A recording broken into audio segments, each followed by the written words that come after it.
Kiska knelt with his wrists bound as the verdict was read aloud inside the cathedral. The presiding official declared his sentence. He would be thrown into the Katarov dungeon.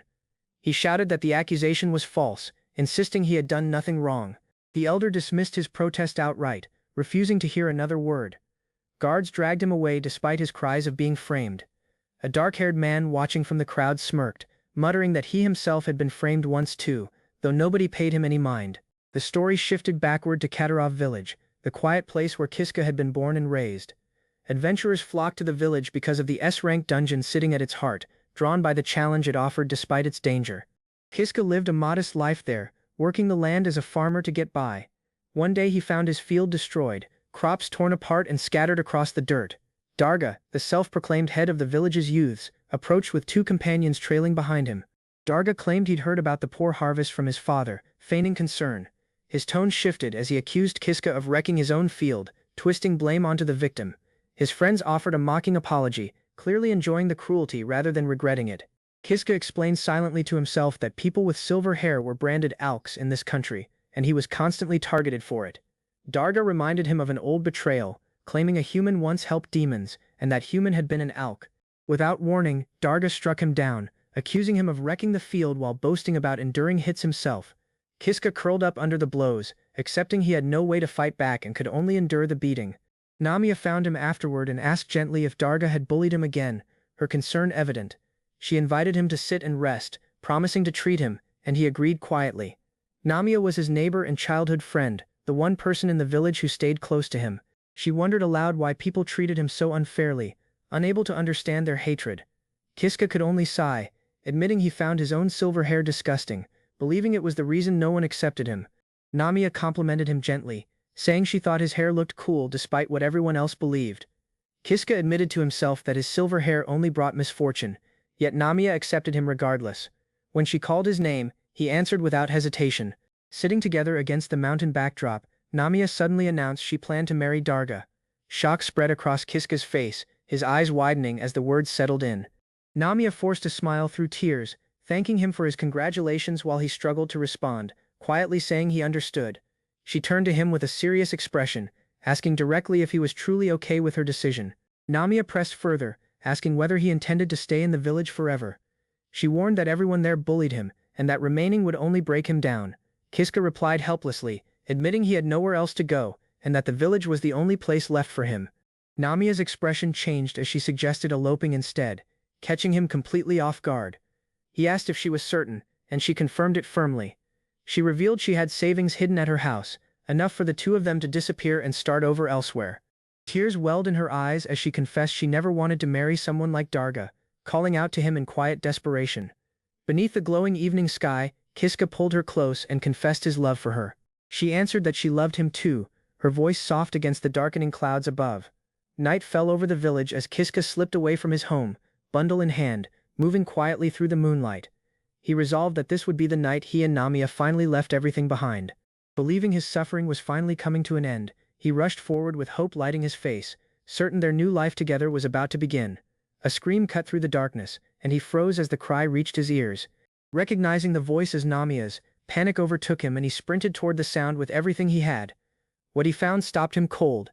Namia was surrounded by several men who had forced themselves upon her, her cries drowned beneath their laughter. He could barely choke out her name, horror freezing him in place. One of the men turned to sneer at him, demanding to know why he had shown up, while another simply muttered his usual insult, calling him nothing more than silver hair. One of the men sneered, telling Kiska he could already see for himself what was happening. Kiska demanded to know what they were doing to her, horror rising in his voice. Darga stepped in with a scowl and slammed a fist into him, snarling at him to hurry up and move out of the way. The blow doubled Kiska over, but he refused to back down, pushing back against the men holding him. More fists rained down as the group overwhelmed him, pinning him against the wall while he struggled to fight free. Amid the chaos, Namia's screams rang out, begging for help and pleading with them to stop. Darga paused mid-assault to explain himself, stating flatly that Namia was his fiancée, and questioning why Kiska had shown up at all. The men held Kiska in place, restraining his arms as Darga approached with a menacing grin spreading across his face. A hand lashed out toward him, and Kiska's eyes went wide with terror as the attack closed in. Namia covered her mouth in shock while another man pointed toward Kiska, indicating there was still one more thing left to deal with. Weeping, Namia begged them to stop, saying she would tell them the truth about everything if it meant ending the violence. Kiska shouted for her not to say anything, but the men silenced him roughly, telling him to shut his mouth. Trembling, Namia pleaded with herself not to speak, even as the words threatened to spill out under pressure. Unable to hold back any longer, she revealed their plan to run away together, and the confession broke something in Kiska as he slipped toward unconsciousness from the beating. Fading in and out, he called her name weakly, and she called back to him through her tears, both of them helpless in that moment. Darkness closed in around him as her voice echoed faintly, calling out to him one last time before everything went black. Time passed, and the village returned to its usual quiet, though whispers now followed Kiska wherever he went, branding him a sinner.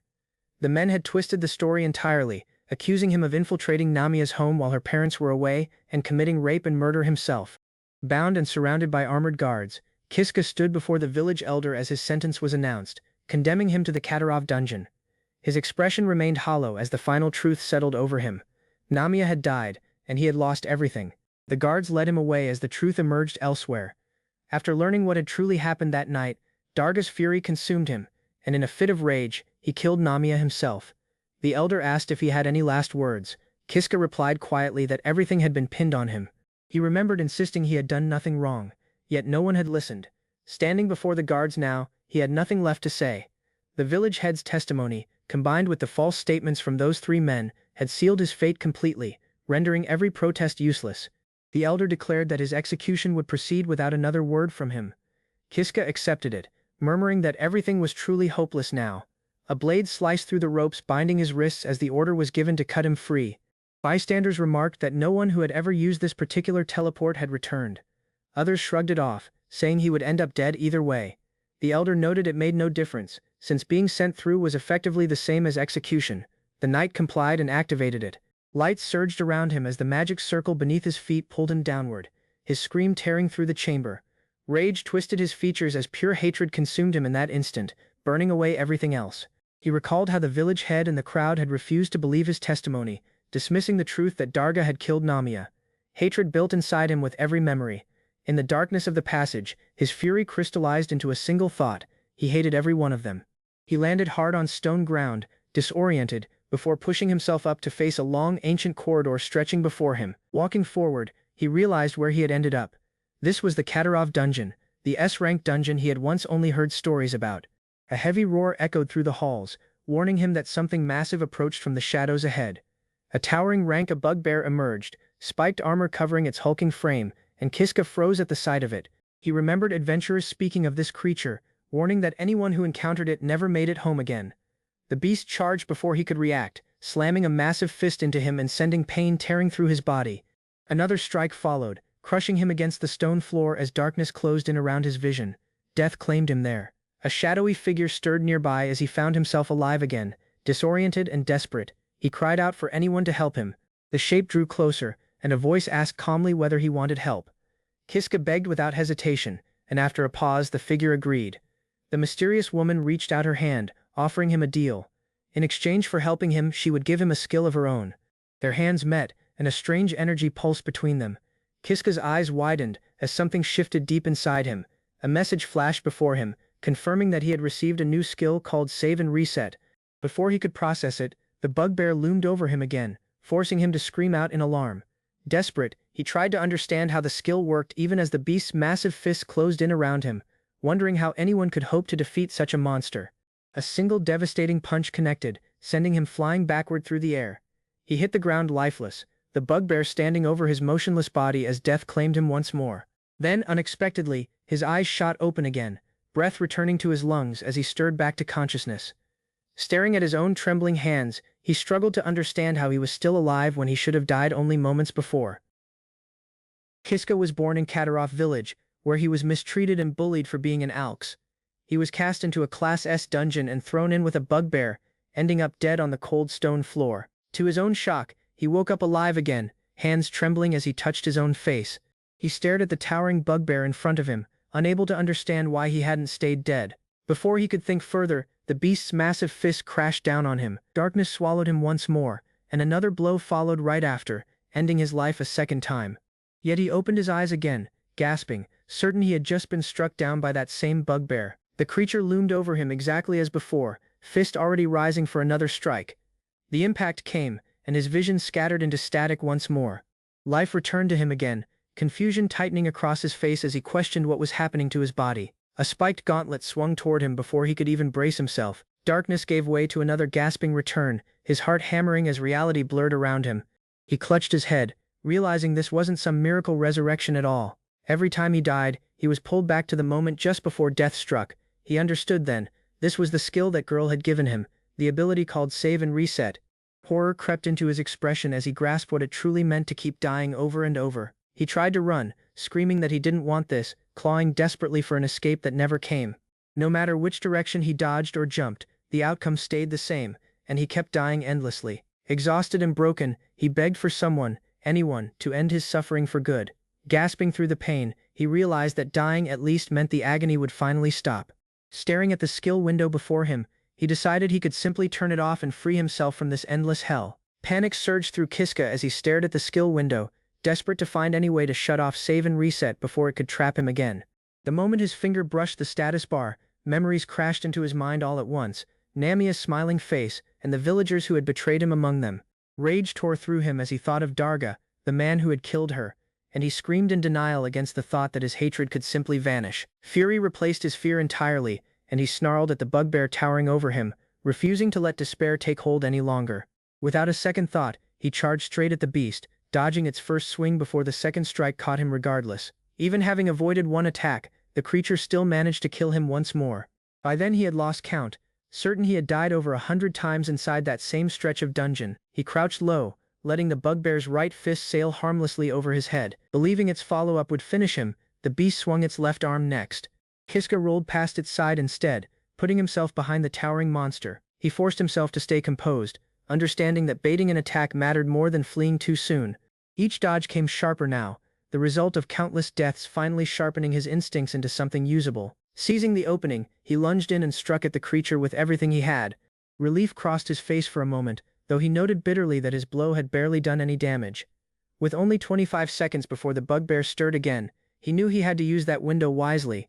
Recalling stories of hidden treasures scattered through the dungeon, he broke into a run to search for anything useful. His search turned up nothing, and frustration spilled out as he cursed under his breath. Never having explored that part of the dungeon before, he kept moving deeper regardless, footsteps echoing off the stone. A hidden trap triggered beneath him, spikes driving up through the floor and ending his life instantly. Back at the start once more, he realized this attempt marked roughly his 200th try at surviving that same nightmare. Kiska squared off against the bugbear once more, his body moving faster than ever after countless repetitions against the same enemy. With roughly 35 seconds to work with after striking its eyes, he began mapping out every hazard waiting ahead. Rows of hidden traps lay scattered across the corridor, each one demanding precise timing to survive. He studied the stones beneath his feet, aware he could only advance so far before the danger became too great. Steeling his nerves, he told himself he was ready to push past his previous limit. He leapt from the ledge with arms spread wide, sailing directly toward the waiting spikes below. Landing among the jagged blades, he grinned through the pain, blood staining the skeletons scattered around him. Relief washed over his face as he realized this attempt had finally worked the way he intended. Peering into the narrow passage he had been impaled in so many times before, he saw the way forward at last. Crawling past the final row of spikes, he pulled himself toward a doorway glowing faintly in the distance. His eyes widened as he stepped into a hidden chamber, a triumphant shout escaping him at the sight before him. A treasure chest sat waiting at the center of the room, and he pried it open without hesitation. Light burst from within as he lifted a glittering crystal, a message confirming he had obtained the Crystal of Wisdom. The moment he activated it, a list of skills unfurled before his eyes, ranked from S down to D, leaving him stunned by the sheer number of choices. A voice within the system instructed him to pick only one, and disbelief crossed his face at the scale of what he was seeing. He scanned the ranks carefully, aware that only a single selection would be allowed. Considering swordsmanship and archery first, he reasoned that offensive skills would need supporting abilities like magic generation to truly shine. Realizing he had no weapon to make combat skills useful, he found himself narrowing his choice down to the S-rank tier alone. Torn between escaping quickly with acceleration or surviving longer with stealth, he ultimately committed to the latter. A notification confirmed his choice as stealth was granted, and the ground shifted to reveal a hidden exit leading him onward. A magic circle flared to life beneath Kiska's feet, and dread crossed his face as he realized he was completely surrounded. Rows of bugbears filled the chamber around him, fists raised and ready to strike from every direction. Their combined roar shook the room before Kiska could even process what stood before him. One blow was enough to end him again, his body crumpling beneath the mob of bugbears closing in. He carefully peeks inside, spotting the chest, then recalls being brutally slain by 10 bugbears earlier. Respawned again, he stares up, horrified. The same bugbear stands menacingly, blocking his escape path. Hardly surviving the ambush, he staggers to safety, breathing heavily, clutching the wall for support, determined to change destiny. He chooses a new skill, one mighty enough to alter everything. With enhanced perception, he evades exactly. The bugbear's attack sluggish, he eventually has the upper hand. After 200 deaths, he earns stealth. But it failed. He chose acceleration instead. With a burst of speed, he shut in and hit the bugbear's head cleanly. Triumph seemed his until searing agony showed his bloody hand. Bones smashed by the force surrounded again. His confidence disappeared. He staggered, whispering, "My hand, it's shattered, entirely useless." Acceleration overwhelmed his frail body. Speed without endurance shattered him. He fell outmatched yet again. He woke in silence, breath unsteady, mind clouded, bracing himself for the next failure. As expected, the monster reappeared. He stood again, same corridor, same terror, same death awaiting. Despite agony and setbacks, he felt progress. With strategy and speed, he intended each counter, but his timing faltered. The bugbear seized him mid-dash, missed again. He mumbled in pain. Attempt number 225. He reached the room again, treasure, chest untouched. Breath weighty, determination, unshaken. He selected acceleration again. Fatigue weighed him down, 5 more deaths due to lost focus. The bugbears roared, sensing his presence. Their bloodlust surged as he got ready to strike again. He launched forward with a shout, activating acceleration mid-charge, ready to fight without hesitation. Abruptly, confusion hit his body, didn't move right. The skill failed. Agony came immediately again. Attempt number 300, breathing ragged. He struggled within the swarm, determination hardly holding together. He battled persistently, striking vital spots. But even injured, the bugbears kept attacking without hesitation. He attempted strangling from behind, but others responded immediately. Every tactic finished in a brutal death. Held tightly, he feared the truth. What if he couldn't win? Even with everything. Even with everything. Even with rank skills, he struggled.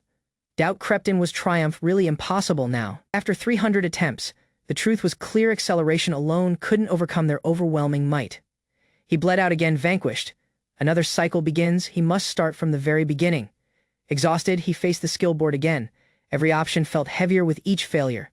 The moment he awakened, the first bugbear hit. Paralysis from terror almost claimed him again. Recollections of Kiska and Namia haunted him. There was no escape, only infinite despair. Their mocking voices came back. Dargis smiled. Fury ignited in his chest. Pure, concentrated hatred revived. Fueled by hatred, he clenched the edge. That emotion alone kept him from breaking. Determined, he swore revenge. He'd escape the dungeon and make them all pay personally. Unshaken, he stood before the bugbears again. The tremors no longer reached his legs. From now on, he vowed to change. No hesitation, he would fight without terror. At attempt 420, he chose power skills, testing combinations, evolving, dying, learning, adapting endlessly in battle. With physical strengthening active, he felt in control. Attack, balance, and speed all improved dramatically. He ignored weaker foes. His real foe, the strongest bugbear, eventually stood in reach. Leaping ferociously, he targeted bugbear, his long-standing rival, with precision, rage, and newly refined technique. He hit with everything. Bugbear, lazy, couldn't react in time.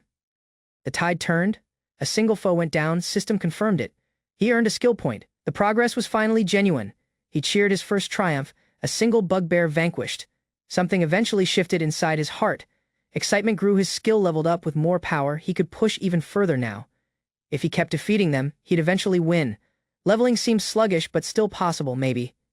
12 skill points per kill. At this rate, he'd need to defeat almost all. Realization hit. 10 bugbears still surrounded him. One mistake and everything resets. Once more, the odds were hopeless. He fell mid-fight again. Without raising his skill, there's no way to survive them. Attempt 510. At the skill screen again, breathing weighty, frustration eventually boiled into despair. Tears flowed. He cursed everything. Darga, the trap, this infinite death loop he couldn't escape. Even as he swore vengeance, his voice trembled. His fury masked a fading hope. His body shifted, but inside, something dimmed. Even escape now felt like a fantasy, without meaning to. He selected provoke. His expression blanked, recognizing the mistake too late. He assumed the skill was useless and got ready to die just to reset again. Entering the room, he triggered it without hope, only curiosity.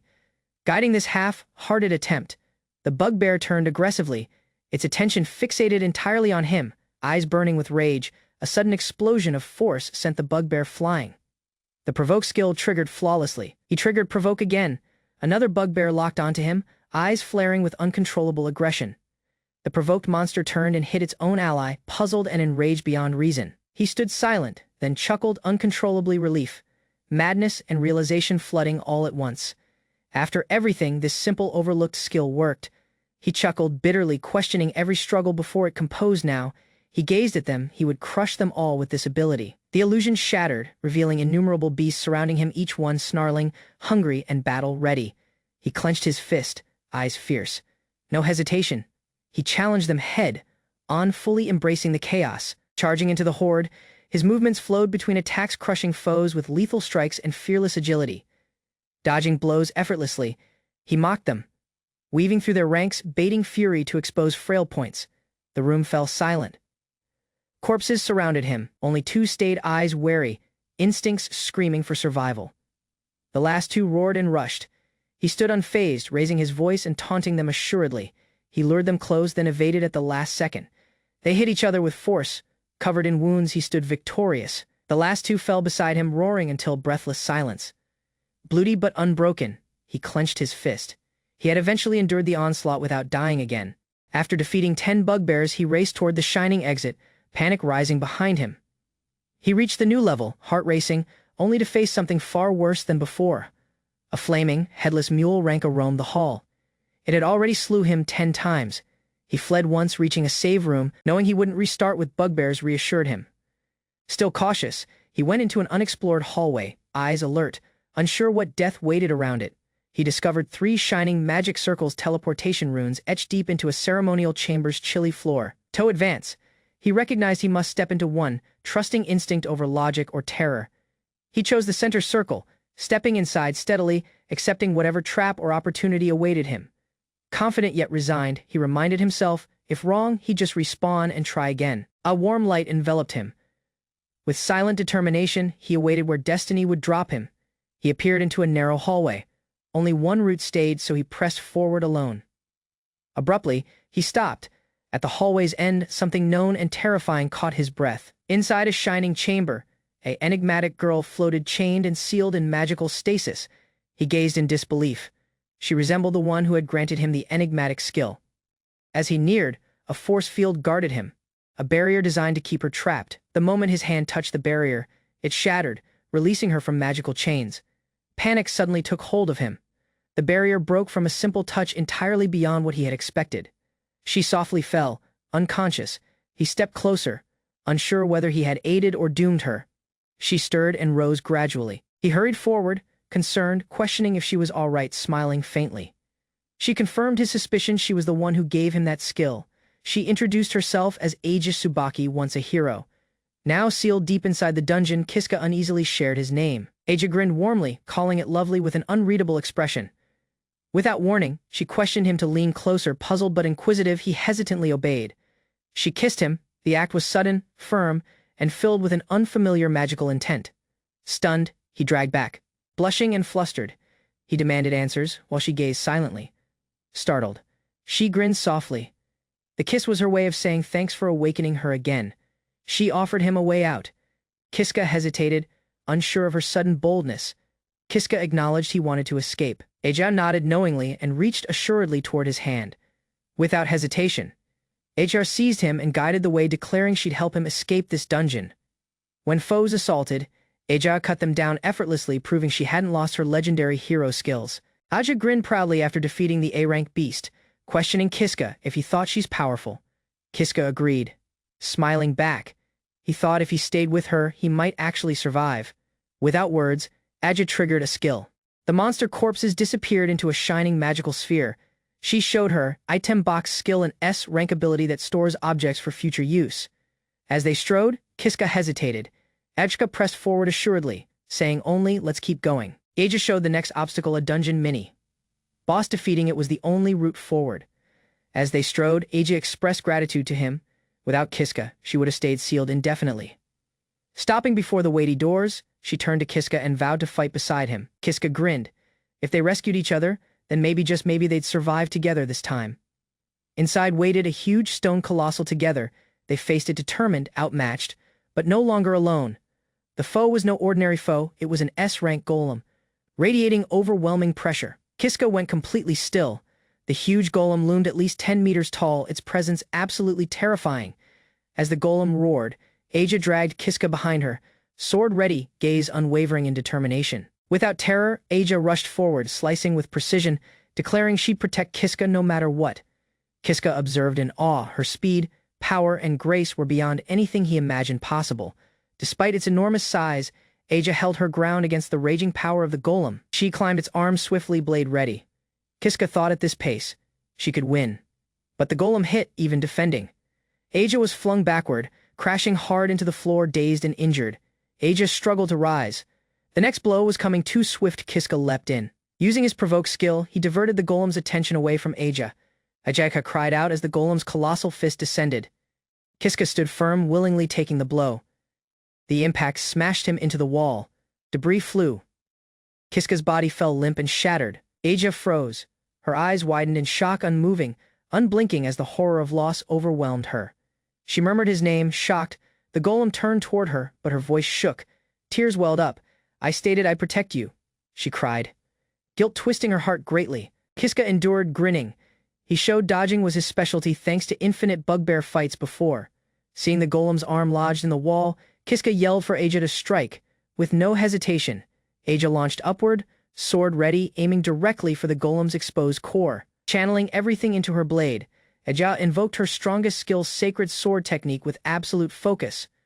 With one mighty arc, she unleashed Dragon Slayer, cleaving through stone and armor in one strike. Aja's last strike cleaved the colossal golem cleanly in half, ending its brutal rampage. Reassured, she landed safely as Kiska observed in awe, recognizing their teamwork had rescued them. They hurried into each other's arms, celebrating the triumph earned through grit, timing, and trust. With the golem vanquished, Kiska grinned at Aja, believing their route would eventually be secure. But as she held him tightly, unease lingered. Something deeper was still waiting ahead. After defeating the golem, Kiska discovered a narrow covert passage concealed within the dungeon. Inquisitive and optimistic, the boy trailed Kiska through the passage, searching for any exit nearby. Inside, they discovered an unusual room with modern furniture, unnaturally clean for a dungeon interior.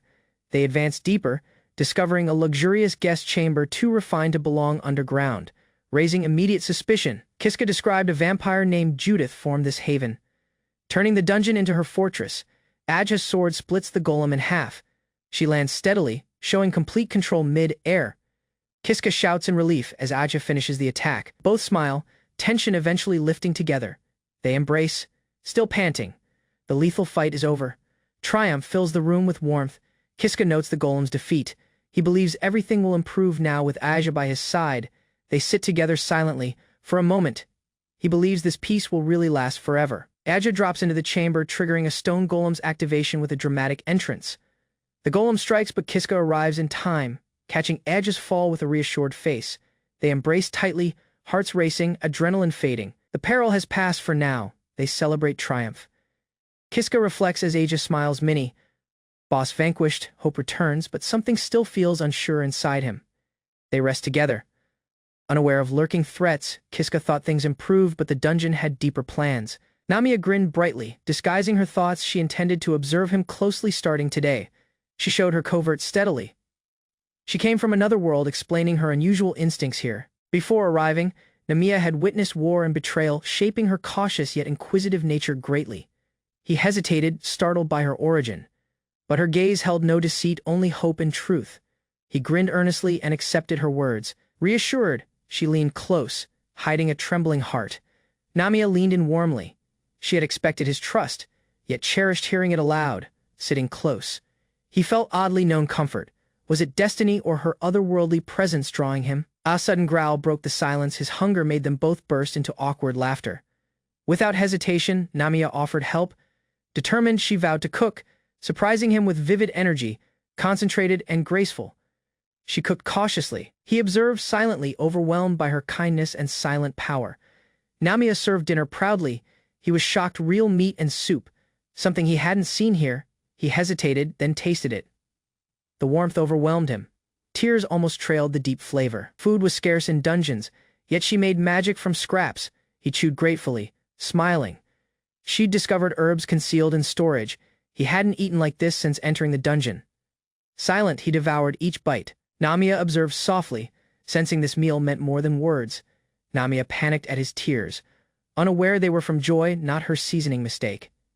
Dinner finished silently. Fatigue settled in.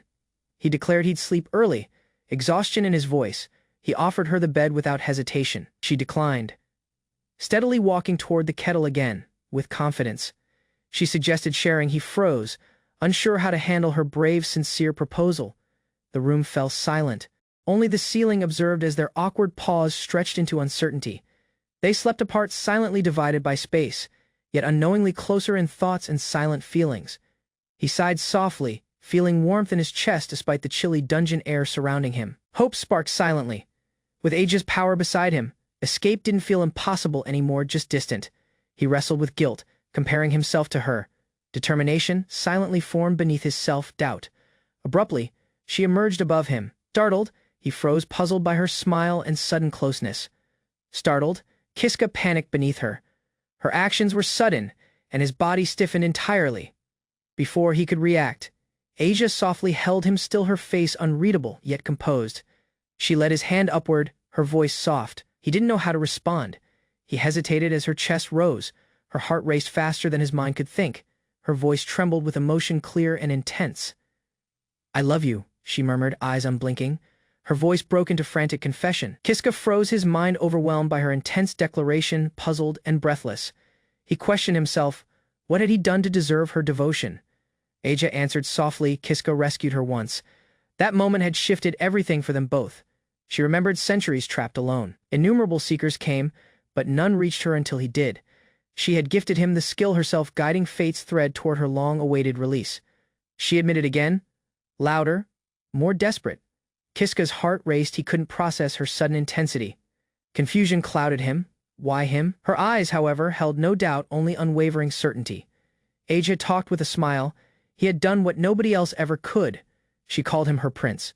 To her, he was more than a savior. As she undressed, Kiska panicked. Her gesture overwhelmed him, and he eventually yelled for her, "Stop." Kiska stepped back. Guilt weighed on him. He couldn't continue with her like this. He admitted honestly his heart belonged elsewhere. Aja's face shifted from longing to pained understanding, but Aja leaned in defiantly. She thought love didn't require exclusivity to be real. Her eyes glowed with obsession. Being second didn't matter. She'd accept anything, just to stay. Kiska's mind fractured. Flashes of past trauma and guilt overwhelmed him as panic took hold. Despite his pleas, she kissed him. His body froze. His mind cried out louder than words. Kiska shoved her away forcefully. Desperation in his voice, he shouted for her to stop. They separated in silence. He stood, shaken. She sat silently, eyes searching for understanding. She held her head, shocked. He apologized immediately, concern replacing panic as regret hit hard. Kiska recognized something shadowy. Her obsession reminded him of past predators. She felt monstrous in that moment. Aja dropped her head with a shattered smile. She acknowledged fault and silently apologized. Kiska observed silently as she came back to bed. Guilt lingered heavier than any dungeon fog. He joined her, separated by silence. Regret echoed through him, louder than any spoken words. He wished he'd handled it better, yet feared losing her. He needed her power too. Closing his eyes, he murmured to himself, emotions aside. He'd move forward tomorrow morning. Kiska woke early, unrest lingering. He sat up, haunted by thoughts he couldn't suppress. Abruptly, she stood silently before him. Shadows veiled her form. Something felt disturbingly wrong. He went into the room and froze. Aja hung lifeless, her body softly swaying in silence. Abruptly, her body convulsed. Black fluid poured from her mouth. He stumbled back, overwhelmed with nausea. Trembling, he fell onto the couch, haunted by guilt. Did I cause this tragedy? His mind spiraled. He recalled rejecting her yesterday. Could that heartbreak have driven her to this? Panicked and puzzled, he clutched his head. Her chilly form stood nearby, unmoving yet somehow alive. Panicked, he mumbled denial and fled the room. The girl's eerie silhouette burned into recollection, gasping for air. He fell against the chilly stone wall, heart pounding from relentless terror. Shaking, He attempted convincing himself it was accidental, that none of it was really his fault. He crawled toward a breached wall, hoping escape would end the nightmare closing in behind. But flames erupted and iron beasts appeared his route to freedom. Now guarded by lethal machines, he rushed forward recklessly, but witut Age's support, monsters shut in and ripped him apart. He awakened again, dazed and trembling, crawling past known corpses in the same dungeon corridor. Surrounded by death, he processed the pattern. Rejection caused collapse, and every cycle reset everything. Wandering through the hall, he struggled with regret, questioning if embracing her might have shifted destiny. Another girl's recollection resurfaced, vivid smile, soft presence, someone he once vowed to protect and stay beside. Inside a shining chamber, Aja floated, alive but restrained, her body bound by metal chains. He reached out with a firm decision, triggering a rewind to alter their intertwined destiny. Light burst from the pod as the chains shattered. Her body responded and revived entirely. She stood gradually, her eyes concentrated, declaring intent to support him with power and determination. But as she turned to him, her gaze narrowed. She no longer identified his face. He introduced himself with an optimistic smile, but her chilly expression showed no familiarity or warmth. She dismissed his name, showing no recollection of him, walking away with measured indifference. She leaned in, smirking with mock curiosity, while he panicked under her keen, judgmental presence, though identical to Aja. She felt off, unnerving, altered. His instincts sensed something fundamentally wrong inside her. He stepped closer, puzzled and desperate, but her vague reaction deepened the mystery around her identity. He identified her as the origin of his power, yet she treated him like a stranger. She turned away coldly, sensing past betrayal, her suspicion rooted in agony from another timeline. Her expression twisted unnaturally as she stepped closer, smiling while a perilous aura started to rise. Without warning, she grabbed his throat, lifting him effortlessly. Her power surged with frightening precision and intent. Holding him still, she cautioned with intensity death wouldn't fix what he broke in past cycles. Even in agony, he recognized something deeper. His actions had left marks on her soul. She tightened her grip, rejecting his words, claiming superiority, denying any connection to Aja. Her expression darkened with finality. She cautioned, this was the end? Eyes keen with certainty. Without hesitation, she hit him down, commanding him to stay away from Aja forever. Her warning complete, she snapped his neck, chilly, ruthless, and unhesitating in her lethal judgment. He revived again, breathless, shaken from death, recognizing the loop had restarted once more, unchanged, puzzled, and furious. He attempted making sense of her fractured nature, gentle savior and ruthless killer. He steeled himself with last determination, vowing to never be involved with her again. Determined to survive, he strode away, refusing to confront her, fearing another fatal encounter. Still, without her guidance, monsters overwhelmed him. Survival became almost impossible within the dungeon's brutal corridors. He stood before 3 summoning circles. This time he chose a different route, far left. As the light faded, he spotted the passage mirrored the path taken with Aja. Walking carefully, he halted down the corridor. A lone figure sat silently beneath flickering candlelight. Enigmatic girl sipped tea steadily, unfazed by his sudden approach or the dungeon surroundings. Stunned, he identified her presence. A new player had went into graceful, poised, and unnervingly composed. He encountered a composed girl sipping tea, her gaze cool, startled to see another intruder. While monsters roamed elsewhere, she lounged unbothered, serene, sipping tea deep within the lethal dungeon halls. She questioned his purpose without rising. Her presence felt noble, yet oddly known and unsettling. He neared with nervous caution, explaining his search for an escape path from the dungeon. Smiling softly, she acknowledged his words, though her eyes held something unreadable beneath their charm. She glanced up coolly, displeased. His casual tone had apparently offended her noble expectations. She lifted her hand proudly, revealing her true nature as a legendary vampire ancestor, grinning wide. She taunted his ignorance, her presence demanding reverence from all who crossed her. A shadowy fluid trickled from her arm. His heart froze, sensing something sinister now unfolding. Shadowy tendrils erupted from her body, piercing his chest, paralyzing him with supernatural, effortless violence. She hit him down with force and rage, declaring death as punishment for unseen sins. Her laughter echoed maniacally, eyes wild with delight, basking in the aftermath of domination. He woke once more, shattered and breathless, recognizing the cycle of death had restarted again. Surrounded by smiles hiding cruelty, he grasped the truth. This dungeon was ruled by monsters wearing faces. He revived in agony again, recalling the rumor. A vampire resides deep within here. She emerged, Judith. The original vampire, her overwhelming presence alone froze him in place. Despite her elegant dress and composed demeanor, she assaulted him abruptly without provocation. Recognizing he couldn't fight her directly, he chose escape was his only decision, standing before three routes. He chose the unfamiliar third, hoping to find a solution. He rapidly chose on the right teleportation circle, sensing urgency behind the sinister silence. Walking carefully, he wished this path lacked maniacs like Aja and Judith from before. Just ahead, unusual vines and an eerie light caught his attention. Something was definitely off. At the hallway's end, a cursed-looking sword stood alone, radiating power and concealed intent. The sword's single eye gazed back alive, watching, perilous. Every instinct cried out it was cursed. He hesitated, but reasoned the cursed sword might be his opportunity to escape alive. With determination, he reached out. The sword reacted immediately, releasing a surge of energy. Agony exploded through his body as shadowy power surged brutally from the cursed weapon.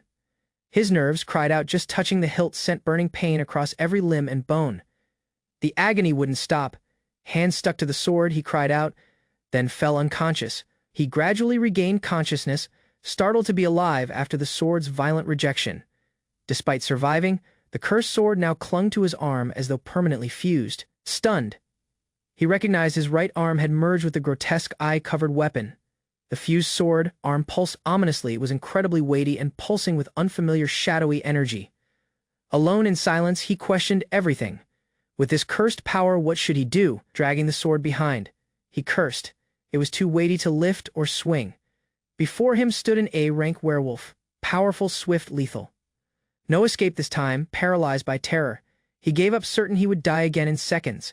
Abruptly, the sword shifted on its own, launching him forward uncontrollably with terrifying force. His body flew like a spear, the cursed blade guiding itself toward the werewolf. The blade shifted brutally, tearing through the werewolf's chest with terrifying speed and precision. Breathing heavily, he gazed at the fallen foe. Triumph felt surreal and terrifyingly easy. The sword pulsed again, alive. It acted without command. Was it helping or using him? He chose to live with it. If this cursed sword secured survival, he'd endure whatever it demanded. With newfound power and determination, he hit again, cutting down monsters with merciless precision. Confidence surged. This cursed sword was mighty. With it, he thought he could defeat anything. He stood before the sealed door, convinced the next challenge was a mini-boss inside. He remembered this room where the golem battled them last. But something felt different. An enormous griffin appeared, an S-rank monster. Keen gaze, weighty wings, death radiated from it. He gulped, instincts screaming. This wasn't a mini-boss. This was the real deal. The griffin launched an aerial assault, enormous talons descending with devastating speed toward him. He narrowly evaded the crushing blow hauled by the cursed sword's unnatural momentum again. Now determined, he rose with purpose. The sword was his weapon. He would fight. The griffin rushed again, fierce and swift. He braced for a direct head-on clash. Their attacks collided, steel against talon. His cursed blade sparked, locking with the beast's power. He jumped in with everything. Steel clashed with talons in a violent, frenzied exchange. Dodging ferociously, he recognized the key wasn't controlling the sword, but staying out of its way. He smiled mid-combat, perhaps letting the cursed blade lead was his only opportunity at triumph. In one clean strike, he cut the griffin down. Hope came back with burning triumph. Collapsing with a grin, he murmured this sword was powerful, powerful enough to survive anything. As expected, defeating the griffin showed a covert door, just like after the golem determined. He vowed to use the sword's power to escape the dungeon entirely, but exhaustion grew heavier. The sword hauled behind. Each step harder than the last. Something was wrong. His arm twisted unnaturally. Either he was changing or the sword was. Abruptly, he stopped. Her silhouette reappeared. The vampire, Judith, and she was watching everything. Judith emerged again, smiling wickedly. She commended him, but her presence felt sinister. Even now, he became completely motionless. The name fled his lips. Judith had came back, and this time, intentionally. Judith confronted him steadily. He clutched his arm, puzzled by her sudden and chilly presence. With a smug smile, she announced her intention, her tone playful but laced with malice. She showed her purpose: eliminate him, not for revenge but as part of a mission. He panicked as she clarified her target was the sword, parasitic, and latched onto him. Judith described the sword's nature: it fed on beings, rare but lethal within forgotten dungeons. Judith confirmed her plan steadily. He panicked, unsure if she really meant to kill him. Without hesitation, she ripped off her arms, smiling. blood sprayed, but her expression stayed composed. His eyes widened in disbelief. He couldn't process what she had just done so casually. Judith stood assuredly, holding her severed arms. Her heartbeat composed, her gaze locked onto him. He backed away gradually. She neared with a twisted smile, clutching both arms like weapons. Judith forged a blade from her own blood and flesh, her command immediate execution. With madness in her eyes, she rushed ferociously, fingers stretched wide like sharpened claws. He braced himself. The impact rang out as steel clashed against the parasitic arm. Startled by his resistance, she faltered. He concentrated, channeling the sword's unstable energy forcefully. He shoved forward, desperate. Their weapons collided again. Gritting his teeth, he vowed to win. They clashed again, blades grinding. Judith grinned. This was no easy fight. He felt the strain. As she tossed her weapon mid-air, he questioned himself, could he end this unusual duel? With emotionless composed, she invoked her technique. Shallow rainstorm echoed like a spell's silent trigger. A devastating explosion erupted immediately. He gazed in horror as the magic detonated with overwhelming force. Shards ripped into him. Blood burst outward, the parasitic side convulsed, hardly holding back death. Judith acknowledged the technique's drawback, her left arm disabled, but the outcome had justified the sacrifice. She stood alone over his fallen body. Her expression stayed chilly, unfazed by triumph. He woke again, silently acknowledging failure. Another death. The dungeon's loop kept going without mercy. Frustrated and puzzled, he debated his next move. His determination wavered beneath the weight of repetition. A recollection resurfaced. If he broke the seal, he'd face a lethal, chained girl, Asia. He reviewed each teleportation circle, each guided to death, Judith, or the parasitic sword's awakening. Recognizing both paths meant death, he committed to a third path, fighting Judith. And surviving, he questioned the sword's role. Judith confronted him again. The cycle always came back to this. Judith described, the sword was parasitic, feeding on monsters and people. It was unstable, lethal. He clenched his fists. If grown to full power, the sword could defeat Judith eventually. Once resolved, he hurried forward. Time was short before Judith could appear and attack again. He arrived early, this time 5 hours ahead of the loop's previous confrontation with Judith. The teleportation circle glowed ahead. Last time he employed it, Judith awaited with lethal intent. He steadied himself, gripping the parasitic sword tightly. With a silent prayer, he advanced carefully, to his shock. The corridor was vacant. Judith wasn't there this time. He was early. He pressed on, heart racing. His smile came back optimistic. A new route had showed itself. Then he witnessed it, a nest teeming with werewolves.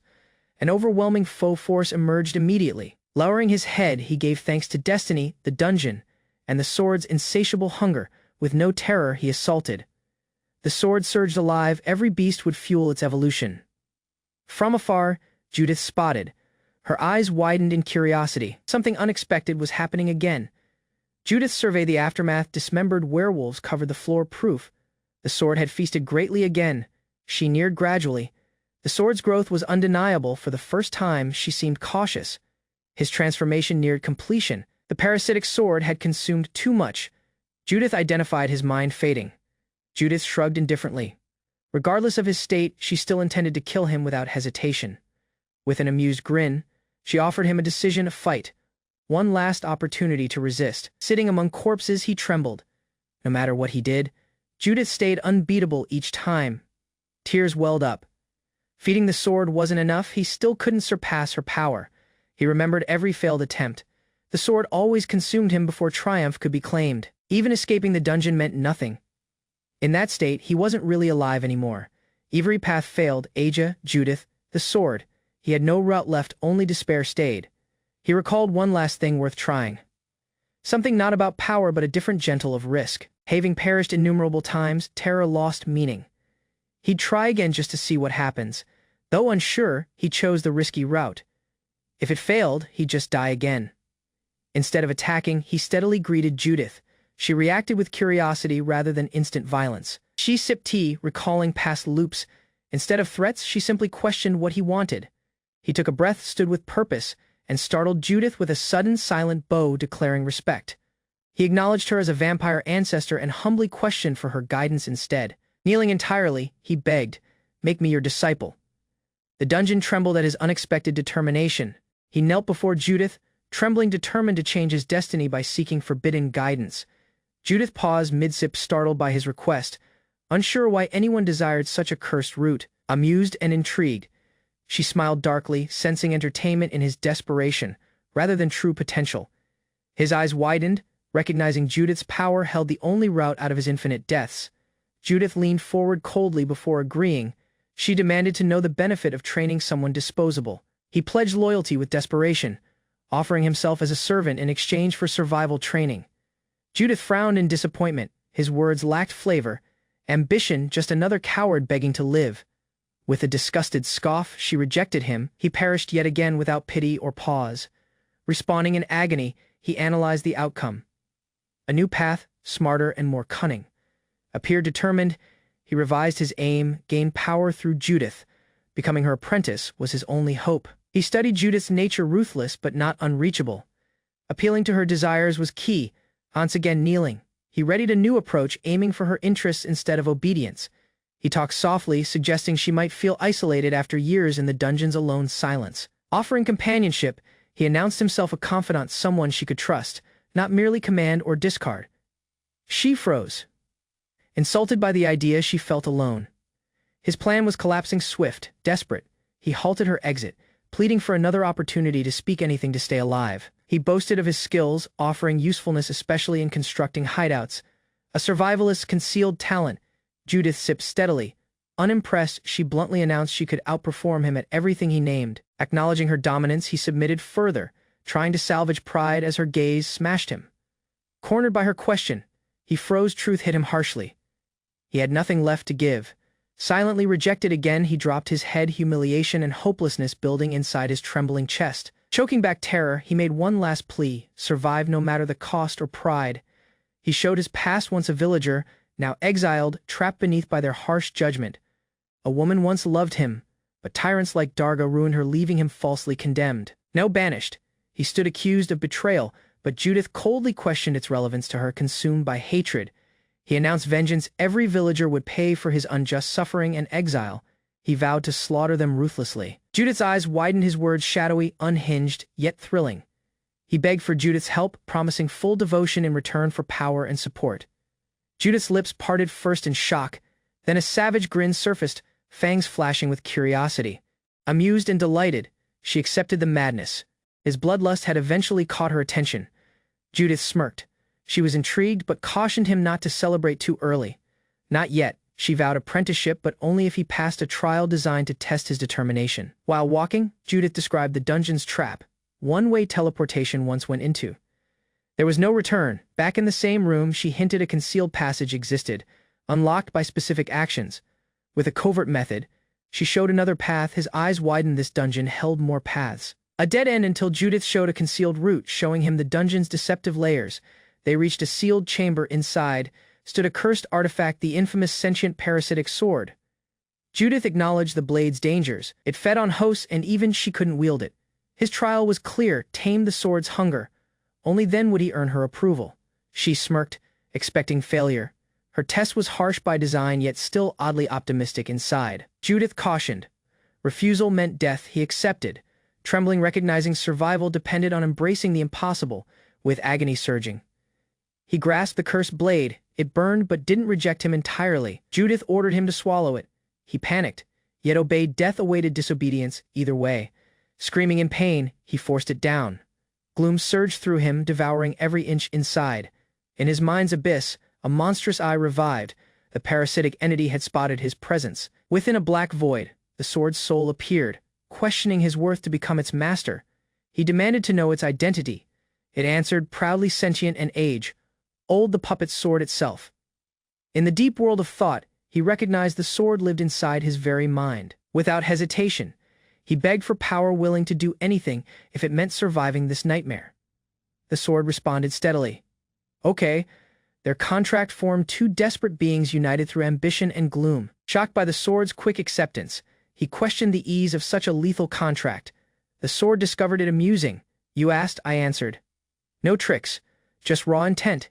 He expected rejection, but the sword refused to deny him because he had questioned. Honestly, curiously, the sword sensed something unusual. His soul carried a scent it hadn't encountered in ages. The blade hesitated, intrigued. It felt drawn to him, unsure why but willing to follow. Awakening, he heard the sword's voice within. It now identified him entirely its chosen master. Judith was shocked, but grinning. She hadn't expected him to survive, yet somehow, he did. He chuckled. Amazed, he'd really subdued the blade. Judith, smiling, announced he passed the test. Kneeling in gratitude, he formally became Judith's disciple. His journey as her apprentice had eventually begun. Living under her command, he started a twisted, unpredictable life with the vampire Judith. Judith formally announced his disciple status. He accepted the challenge, ready for any intense training. She instructed him to wait as she shifted, smiling with an unreadable, confident expression. While waiting, he met Kiska and casually questioned about her skills during their hallway encounter. He secretly possessed two skills: provocation and save and reset, but chose to hide the latter. Abruptly, the ceiling above shifted, startling them. Something unexpected started moving behind the concealed structure. Judith showed a concealed passage, confident in her knowledge after living centuries inside the dungeon. He admired her 1,000-year knowledge, recognizing he'd made the right decision becoming her disciple. Judith's aim became clear. She brought him to the chamber to obtain mighty skill enhancements. She knew every treasure chest's location. He unsealed one with curiosity and amazement in his eyes. He gained the crystal of wisdom, its forced activation triggering an unexpected reaction within him instantly. An enormous screen listed rank skills. He had to choose one to begin improving himself. Some S-rank skills emerged unfamiliar. He spotted changes compared to earlier records, raising silent suspicion. Conflicted, he questioned Judith's advice. She suggested swordsmanship linked to the sword embedded within him, to control his internal weapon effectively. Judith confirmed he needed to master swordsmanship first. He selected swordsmanship, immediately acquiring the skill. Now confident, he turned to Kiska for what's next. Judith described their next destination deep within the dungeon to obtain a mighty second skill artifact. He hesitated at her confidence, startled they were heading directly into the dungeon's most perilous zone. Their footsteps echoed through the sinister corridor, the air thick with concealed tension and peril. Reaching the deepest point, he sensed unease despite avoiding foes through a concealed passageway path. At the center, a treasure chest awaited silently, its purpose unfamiliar, but plainly significant and sinister. Judith described this chest granted a random skill, testing the user's luck through a gamble. Determined and keen, he unsealed the chest, ready to accept whatever skill destiny assigned him. He acquired the crystal of wisdom again, this time acquiring the rare skill attribute granting. Unfortunately, the skill was almost useless without magic, making him feel like he had failed. Judith reassured him softly, encouraging him to continue training and return to the hideout together. He spotted a sealed door nearby and questioned Judith about its purpose inside the dungeon. Judith described it guided to the boss chamber and also the dungeon's only known exit. He recognized defeating the boss could grant him freedom from the dungeon's unusual prison. Staring ahead, he felt a surge of hope. This door marked his opportunity to escape. Judith cautioned him the boss inside was SSS rank. Far beyond anything he'd faced before, Judith showed she's been trapped for 50 years, unable to defeat the current dungeon boss. He vowed to train hard, surpass her power, and help defeat the boss together someday. Motivated and concentrated, he rushed ahead to begin training, knowing Judith was counting on him.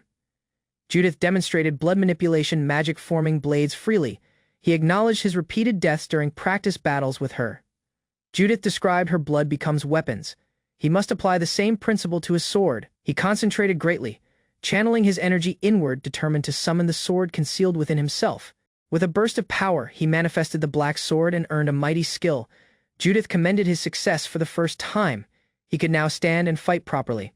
Confident and ready, he obtained his first mission, his training officially transitioning into real responsibility. Judith started issuing enigmatic orders. His official disciple duty would begin whenever he encountered her presence. Judith set a task: land just one hit on her to clear the challenge. He hesitated, unsure about fighting her. Judith reassured him she wouldn't harm an apprentice. Conflicted, he struggled with hitting her. Judith misunderstood his hesitation, leading to slight irritation brewing. Judith healed herself immediately, proving she could endure anything. She dared him to fight properly. Grinning ferociously, she questioned his ability to injure her, provoking him to prove his worth. Judith charged ferociously, demanding he prove his confidence. Her sudden aggression shoved him to react immediately. He hardly evaded her lightning, swift blade swings, struggling to find any opportunity to strike back.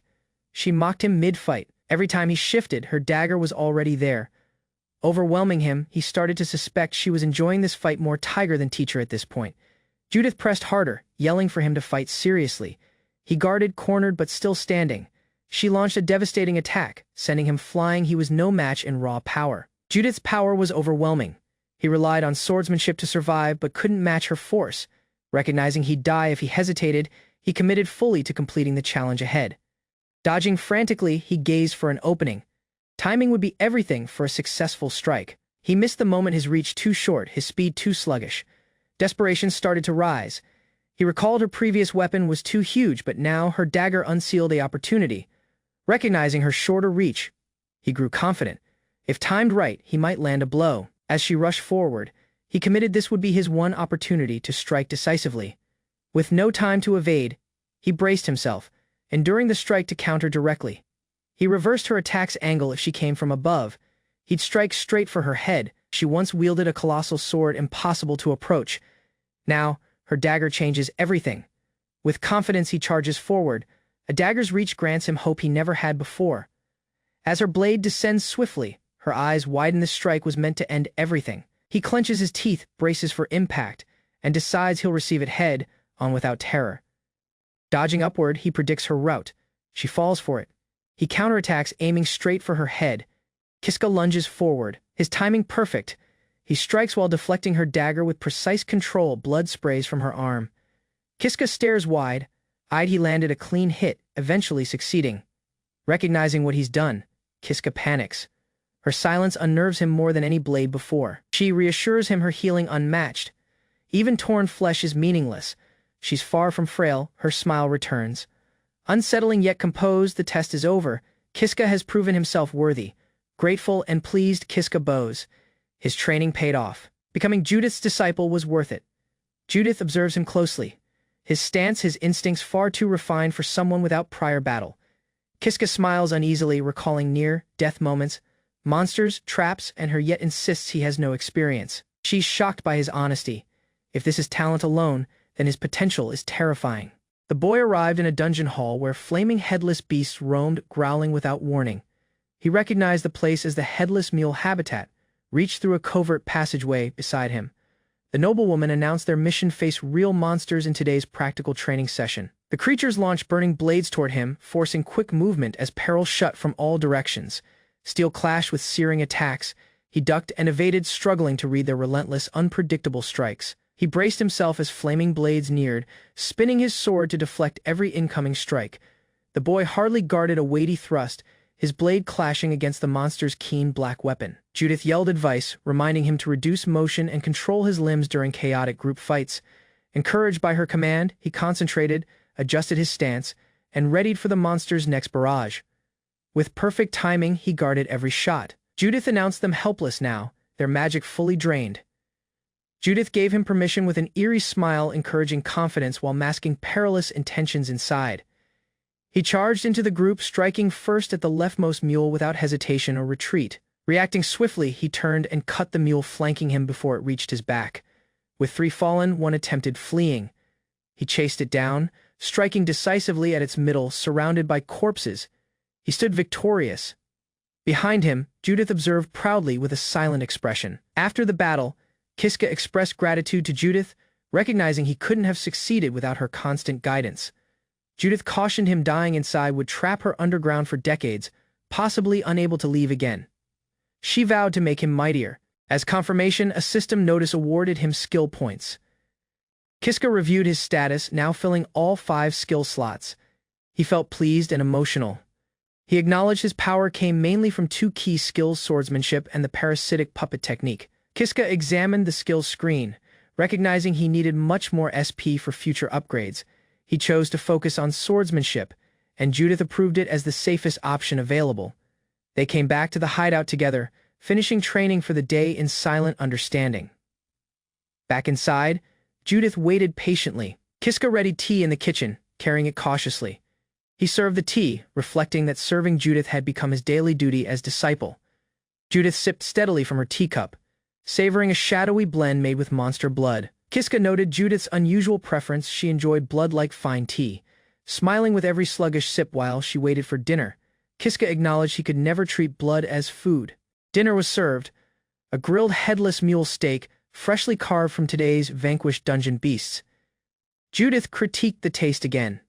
Kiska described the lack of seasonings and ingredients.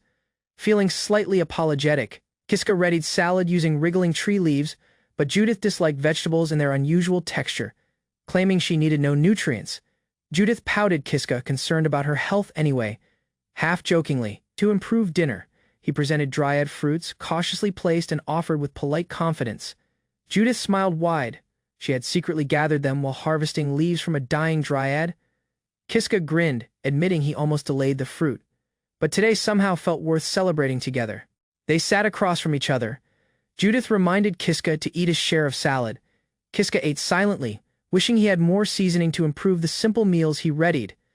Judith mused about fetching ingredients. If she could leave the dungeon, she'd help restock supplies. She confirmed she once shifted freely outside but stayed underground due to sunlight sensitivity. Kiska assumed a boss monster trapped her. Judith uneasily claimed it was only one reason. Judith showed there was once a teleportation circle that allowed secure travel from the dungeon. Kiska was stunned. Judith acknowledged only she knew about it until someone secretly ruined it. That destruction trapped her underground. They both pondered who knew and sabotaged it without explanation. Judith paused, then gradually acknowledged she had one possible idea. While eating a dryad fruit, she thought the one who sealed Aja might be responsible, someone still concealed within the dungeon. Kiska froze in shock, his expression blank as the name Aja echoed in his mind. Judith thought the teleportation circle was ruined to keep Aja sealed deep within the dungeon. She confirmed knowing Aja, describing her as someone noble. Kiska reacted to the praise curiously. Judith showed Aja was a hero, the legendary warrior who once vanquished the Demon King herself. Kiska remembered conflicting tales. What Judith stated didn't match the stories he previously knew about Ajax. Kiska recalled the legend Elysium was the hero, yet Judith insisted it had been Ajax. Questioned why Aja was sealed. Judith didn't know, but cautioned him to be cautious. Judith stressed a single rule no matter what happened. The seal must never be shattered. Despite Aja's triumph over the Demon King, Judith feared her potential to destroy the world. Kiska silently acknowledged he'd already shattered her seal once during a past life in another timeline. After revealing the timeline truth, Kiska hesitated, hoping his actions wouldn't cause serious consequences. He uneasily questioned Judith if she'd eaten her fruit. Her stare sharpened with unsettling calmness. Kiska denied eating it. As silence fell, he sighed. This dynamic felt oddly like servitude. He trained tirelessly under Judith's guidance, slicing through training dummies with increasing speed and control. As months passed, his system confirmed growth, skill points accumulated, and his level steadily rose higher. With confidence, he reported progress to Judith. Believing escape from the dungeon was now within reach, driven by purpose, he swore to grow mightier, promising to lead her safely outside someday. After defeating another monster, they split duties. He harvested materials while Judith came back to their concealed shelter. After defeating the monster, he respectfully bowed before Judith, signaling completion of his task. Skinning and processing monsters became his duty, one he accepted with cheerful discipline and routine determination. Carrying supplies home, he went into the hallway and softly declared his return, unaware of the surprise. Inside, Judith stood entirely undressed, catching him off guard while stretching mid-change, unaware he had arrived early, panicking. At the scene, he apologized loudly and fled the room, flustered and overwhelmed with embarrassment. He uneasily backed away, recognizing too late she was enraged from the embarrassing accident earlier. To his surprise, she chuckled softly.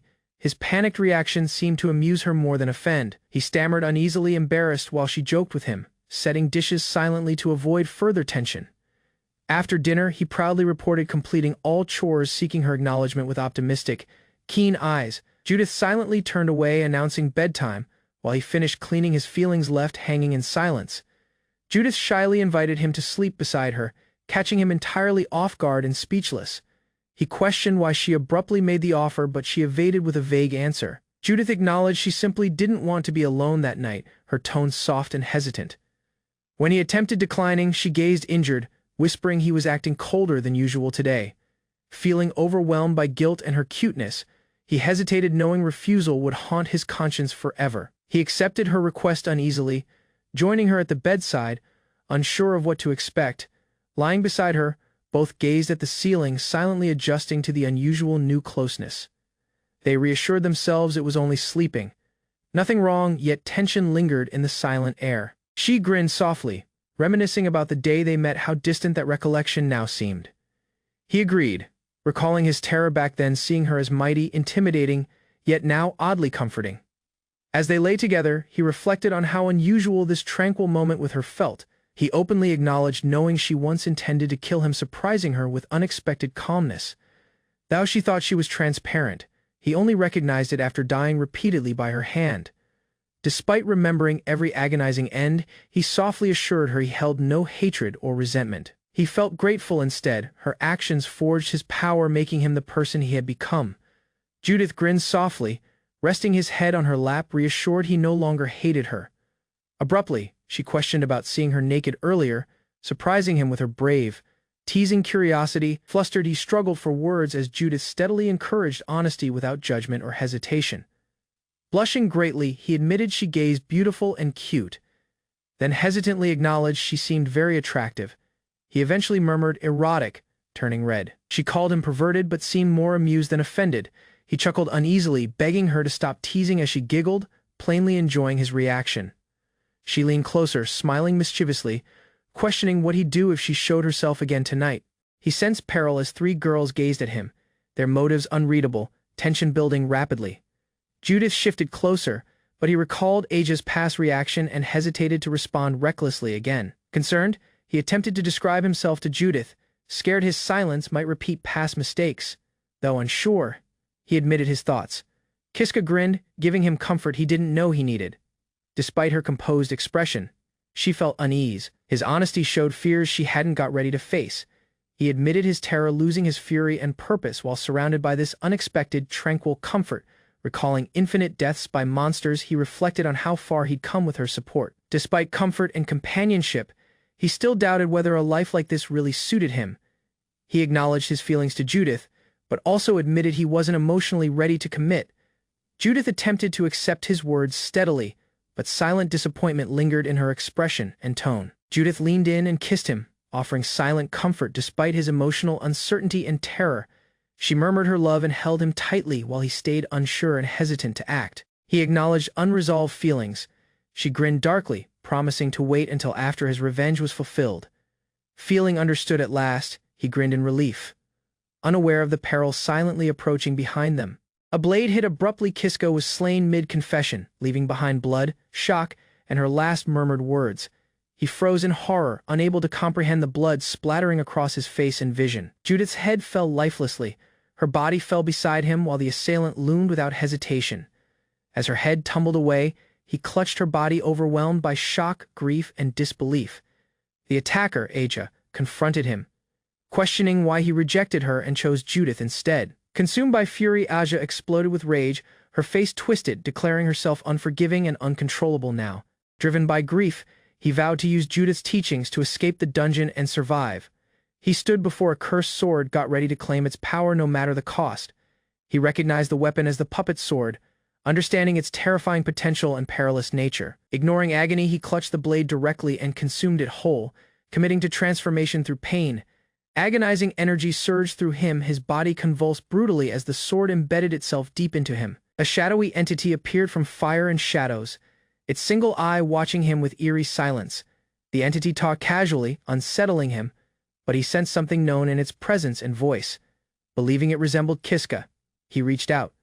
Certain their fates had crossed once before mysteriously. Desperate for power, he pleaded with the entity to lend its power for his revenge. The creature pondered his request silently, looming closer as its decision carried unspoken consequences and weight.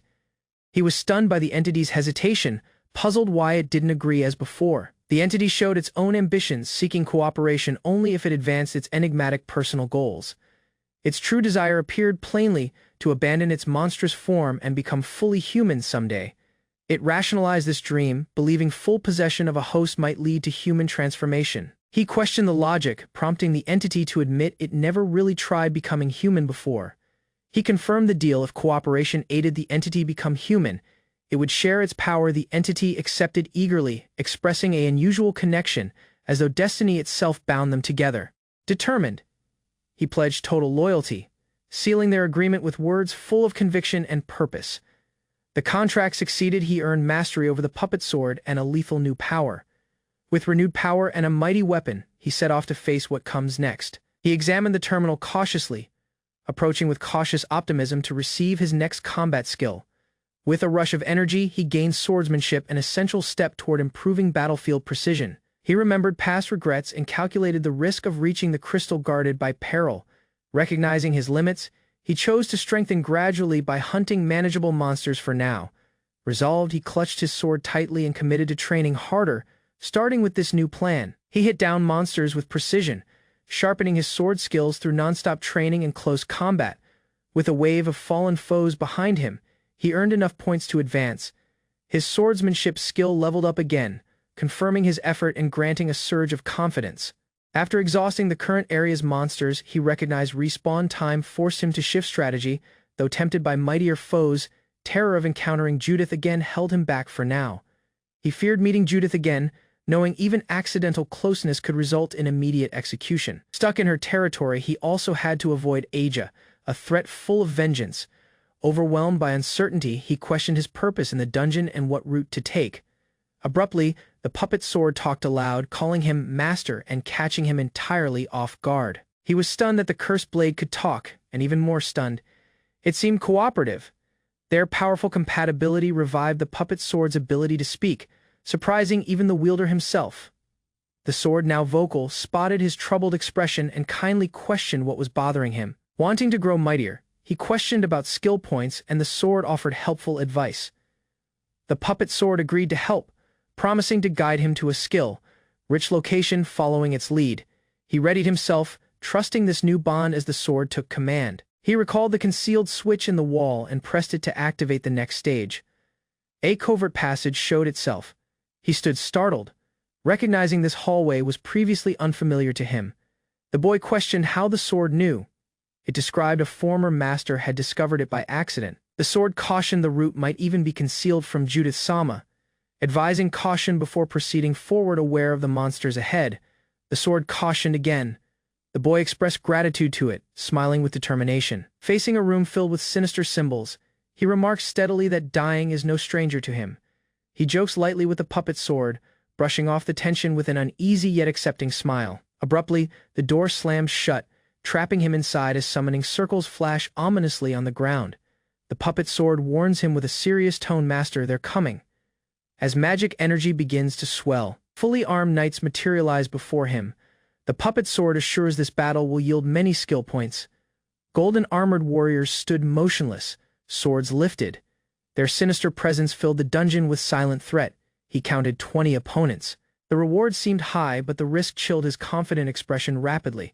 Clutching his sentient sword, he recalled past battles. Survival had hardened him against terror or doubt. With determination, he triggered the sword's special form, channeling power for the lethal battle ahead. As the armors advanced in formation, he braced himself.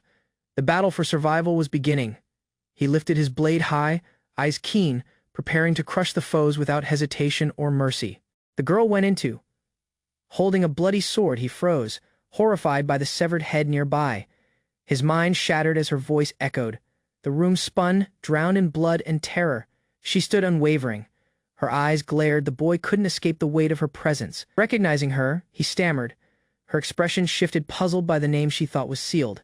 He recognized the scene mirrored a past event. She had given him save fey reset before, too. He faced 20 golden living armors mightier than werewolves without hesitation, wielding his sinister sword. The sword revived, its eye wide open. He felt its power surge through his grip.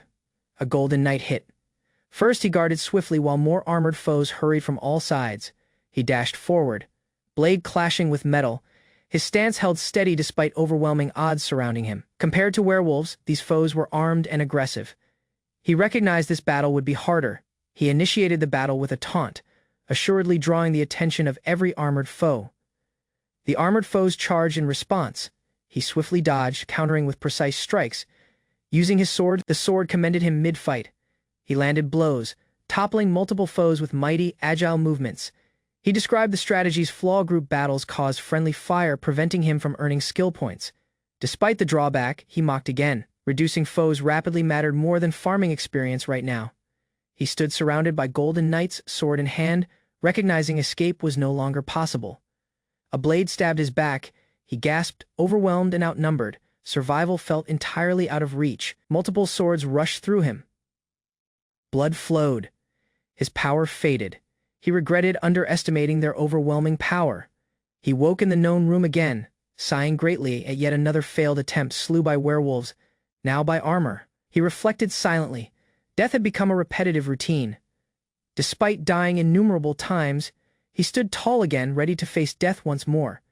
He reaffirmed his determination.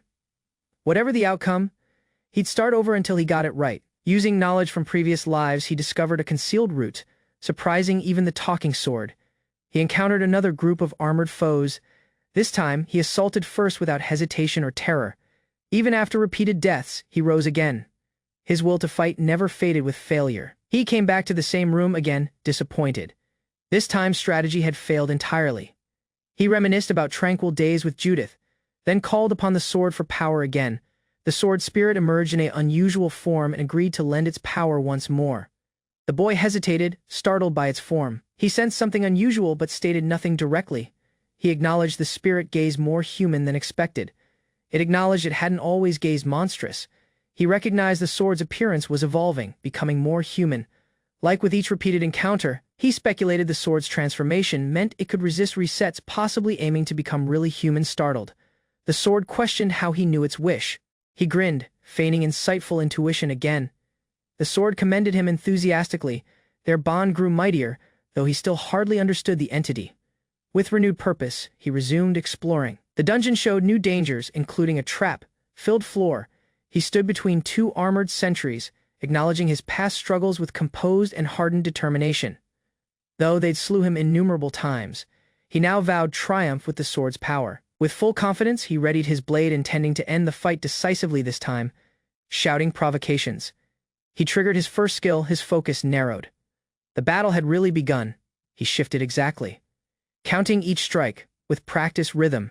He evaded and assaulted without hesitation. He evaded swiftly, forcing two golden knights to strike each other and cause accidental friendly fire.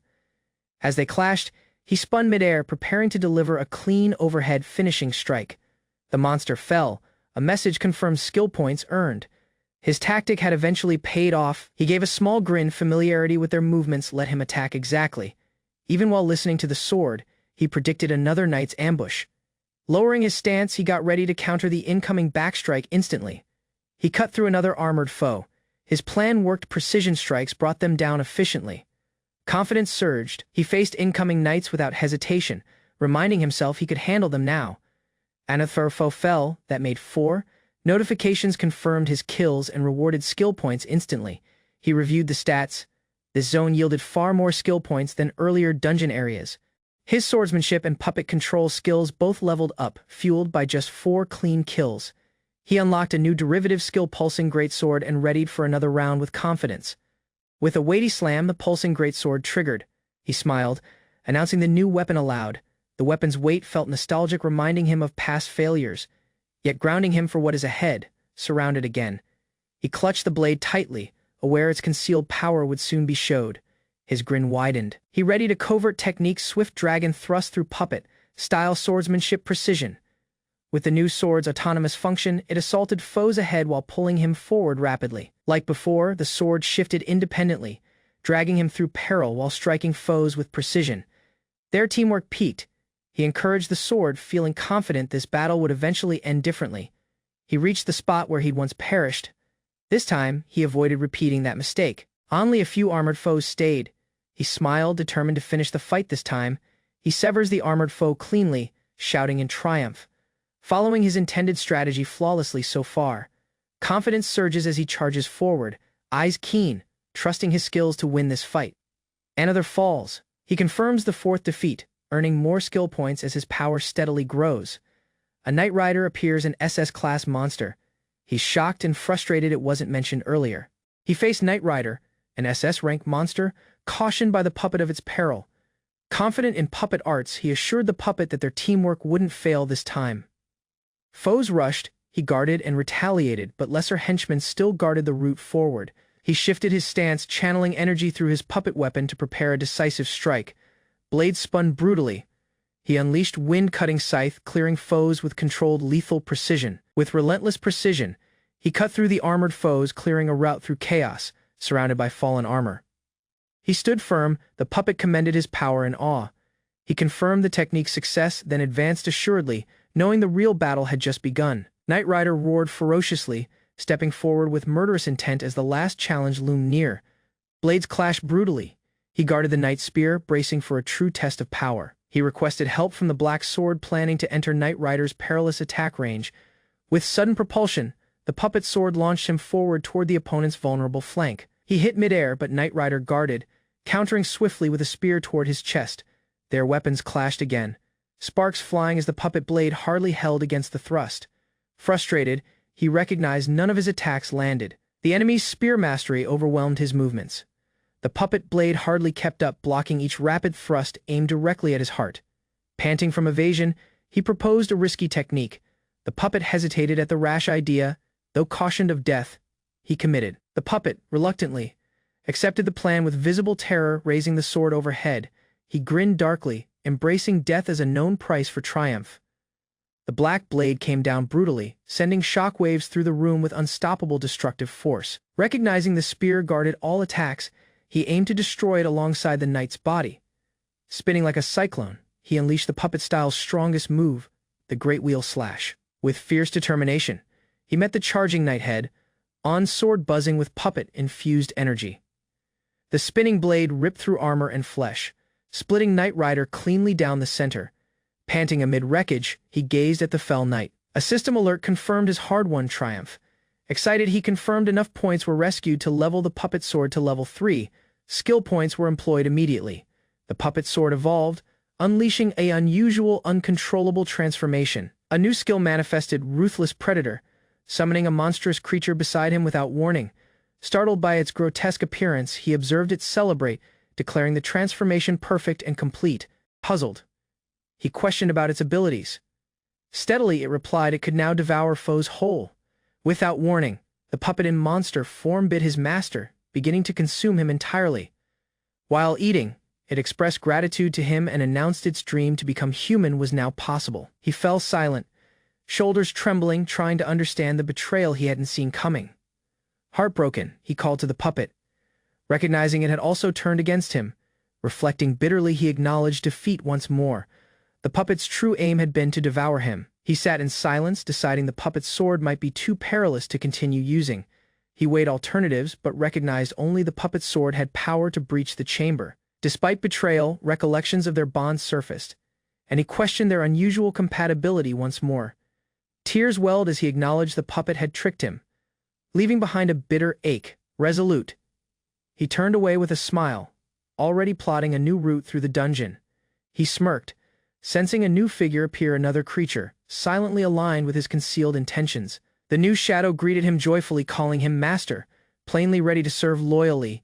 He recalled the battle vividly, his puppet sword's whirling slash had cleaved the armored foe. The puppet commended his power eagerly, begging for another level up with the earned skill points. But he declined. Eyes firm, he no longer trusted the puppet's desires or its growth. The puppet begged, desperate for power, but he stayed cautious, sensing something wasn't right. He confronted the puppet's deception, eventually recognizing it intended to consume him after leveling up. The puppet froze, its silence confirming guilt. His glare stayed locked, emotions restrained behind clarity. He taunted its laziness and lies, disappointed it didn't even attempt to hide its intent. Weighing options, he weighed dropping the puppet entirely, but practicality tethered him to its lethal power. He growled, pressing the blade to his neck, questioning if it really thought him fooled. Sweating, he cautioned the puppet. It couldn't secretly activate autonomous functions without his command again. Smiling coldly, he offered options: be eaten by ruthless predator or beheaded instantly. The puppet trembled in silence, recognizing both choices meant doom. Panic flooded its mind immediately. Desperate, the puppet proposed a negotiation, trying to preserve itself through compromise rather than conflict. The puppet's sword reasoned that instant execution was dull. It preferred watching him get devoured later. Disturbed, the boy questioned why he had to be sacrificed, panic rising in his voice. The sword showed any powerful human would suffice, devouring one would advance its dream of humanity. He reluctantly accepted, recalling 2 mighty women nearby who might replace him as the target. He recalled Age's cruelty and innumerable deaths, deciding she was the one to sacrifice. Calculating steadily, he weighed slaying her while vulnerable before her lethal instincts came back to consciousness. Despite the trauma, He knew Aja had once rescued the world as a celebrated hero, though tormented by her. He recognized the world still needed her power to survive. But his mind shifted, recalling Judith the true reason for his agony and unsure determination. He acknowledged lingering love for Judith, unable to consider sacrificing the one he once adored. Though she was a vampire attacking innocence, he couldn't ignore the good she once did. Facing the summoning room, he readied for the decision with his weapon tightly clutched. He questioned if saving a hero or condemning a monster was really the right decision. His breath shortened, hesitation burned inside. He must eventually choose who to save and who dies. He faced the sealed chamber, acknowledging that killing Aja might be the only option left. Anxiously breathing, he gazed at her composed face, still bound, unaware of her looming destiny. With a monster's help, he intended to destroy the barrier and complete the lethal act. Having perished and reset innumerable times, he admitted that life itself had lost all meaning. Numb to death, he questioned his emotions, both about others and the emptiness inside himself. Trembling, he questioned his own determination. Could he really go through with killing Aja? He stalled under pressure, fearing Aja's threat in future loops, but still hesitated fatally, struggling inside. He told himself this was necessary even if his heart resisted the decision. Abruptly, the monster fell its attack, misfired or was sabotaged before the barrier could fall. Overwhelmed by guilt, he cried, convinced he was the worse for choosing agony over mercy. Recollections of warmth, promises, and love overwhelmed him. How could he betray someone so devoted? Kneeling, he broke. He couldn't kill the one who once called him by name. Gripping the sword, he begged for death instead, unable to bear the weight of guilt. Tears falling, he acknowledged defeat. His heart couldn't choose destruction over past kindness and connection. Unexpectedly, the monster relented, agreeing not to eat her, offering mercy where the boy could not. The puppet sword questioned his wish, but Kiska denied wanting death. His heart wasn't ready. Seeing kindness in the puppet's hesitation, Kiska remarked how strangely human the creature had become. He grinned softly, calling the sword by name, grateful for mercy he hadn't deserved. Earnestly, he expressed gratitude to the sword, still awkward, but full of emotion neither expected to share. Joking aside, Kiska vowed he'd help the sword become human. Hope flickered between them like friendship. They discovered a concealed room in the dungeon and chose to rest and regroup together. Kiska grinned, declaring this room would be their base for planning what comes next. The room stirred mixed recollections, tragic loss, and fleeting joy from his time with Judith. Kiska sat beside the puppet sword, ready to ask something that weighed on him. He pondered aloud, could the sword become human without hurting others? By fighting monsters instead. The puppet sword acknowledged he always knew becoming human would require eating innocent people. He described his past failures. Each master perished before he reached the power to evolve. To avoid betrayal, he started parasitizing others, controlling his own destiny by taking matters directly. Despite growth, he never really became a predator, just a larger shell lacking true transformation. What he really needed wasn't power, it was a master powerful enough to guide him. The puppet sword acknowledged nobody had handled it better than Kiska, his worthy master.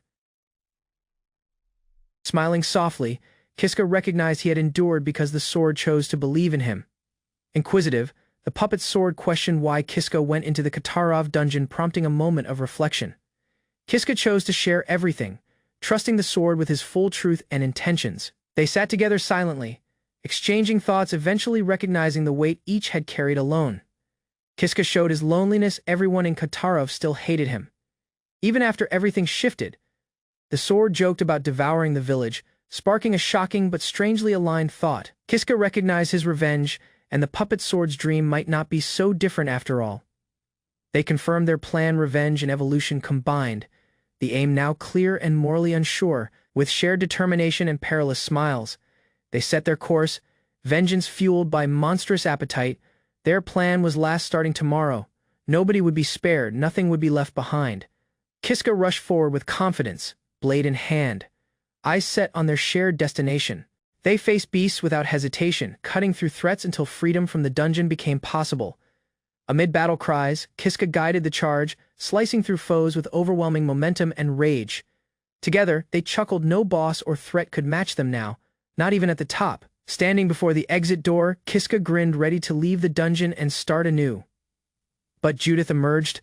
Stunning him, she spotted the parasite sword was missing from its usual place. Her return threw everything into chaos. Kiska froze, questioning what Judith really intended from the start. He went into the hallway carefully. Unaware the woman had already begun casting a sinister aura, she charged forward smiling, her voice composed, but her hand radiated with unstable parasitic sword energy. Holding twin shadowy blades, she declared judgment against anyone bonded to the parasite sword's curse. Recognizing her intent, he panicked, sensing her power vastly surpassed his current worn-down condition.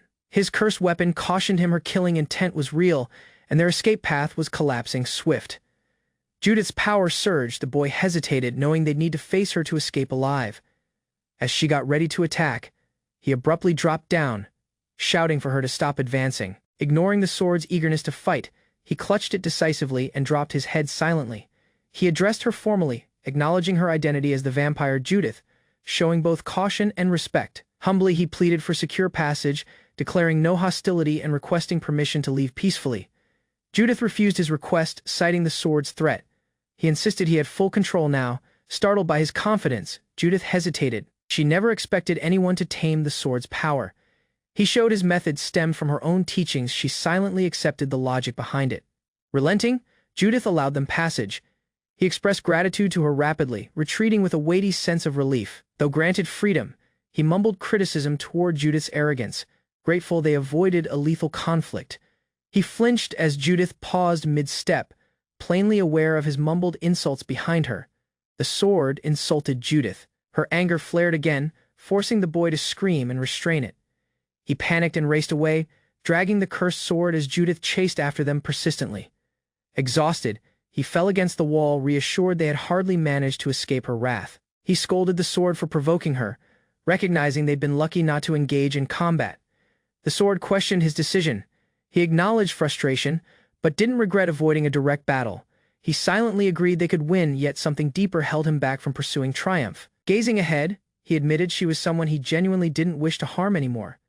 Pressed for reasons, he hesitated, unsure how to describe feelings tied to recollections from another life.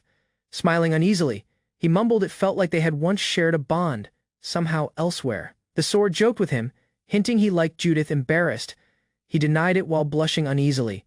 He chuckled and strode ahead, trying to ignore the sword's persistent teasing about his feelings. Refocused, he announced they must continue forward and defeat the last boss of the dungeon.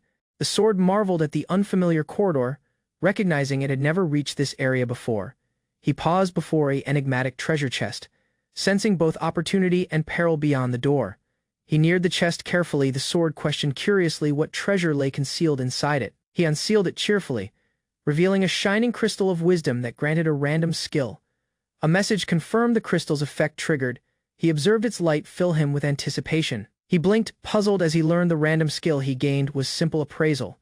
He tested the skill on the sword, questioning its low rank and practical value uneasily. He groaned as the new skill failed, restricted by his low experience and insufficient level. Remembering his stored points, he rapidly accessed his status screen and intended a skill upgrade. He upgraded Appraisal and Taunt to level 3, ready to test their effects instantly. Using Appraisal again, he recognized the sword's form as Black Blade, keen and highly specialized. Laughing, he mumbled frustrations about growth limits. The sword, puzzled, questioned what he was rambling about. He tested Appraisal again. The sword overreacted, accusing him of peeking without proper permission. Flustered, he questioned if she was really a beautiful girl. She smugly avoided confirming. The sword vowed to show him once she transformed into a proper girl someday.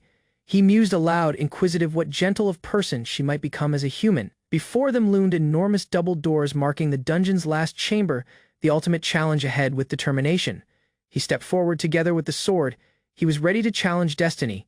He paused before the colossal door, taking in the moment before the coming confrontation. The sword questioned if he was nervous. He acknowledged it just enough to keep alert.